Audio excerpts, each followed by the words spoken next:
La majorité des personnes en qui tu vois le mal ne sont pas en réalité des personnes qui font le mal.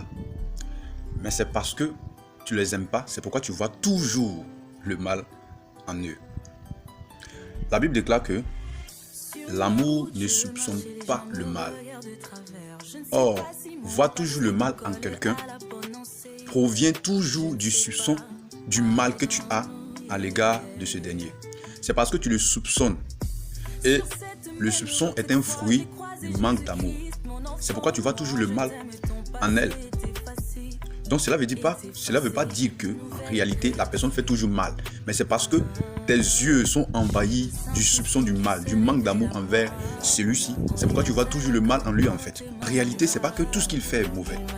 Mais c'est parce que tu ne l'aimes pas. C'est pourquoi quand quelqu'un n'aime pas la tête d'une personne, il va toujours voir le mal en elle. Quand un homme n'aime pas la tête de sa femme, il va toujours voir le mal en elle. Quand bien même celle-ci ou celui-ci, la personne que tu es, fait le bien, mais tu vois toujours le mal en elle. Parce que tes yeux ont déjà activé le soupçon du mal. Or, le soupçon du mal est le manque d'amour. Tes yeux ont déjà activé le soupçon du mal. Or, le soupçon du mal voit toujours le mal en autrui. Quand tu fais le bien, mais tu dis, ça va, et ça va. Tu juges toujours parce que tu ne l'aimes pas.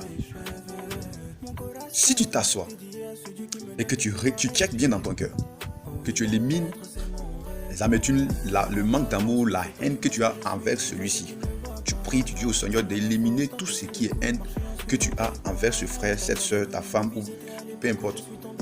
Et que le Seigneur a commencé à ôter cette haine-là, cette blessure intérieure qui a produit cette haine, tu vas commencer à voir le bien en la personne. Il y a des personnes qui sont là comme ça. Tu viens leur faire du bien.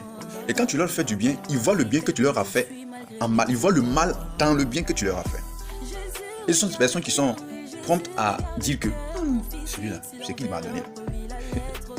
Je connais bien une famille à qui une autre famille a préparé par amour pour aller leur donner parce qu'ils étaient en deuil. Et quand ils ont reçu la nourriture, ils sont assis et puis ils ont dit qu'est-ce que c'est là? La nourriture qu'ils ont envoyée là.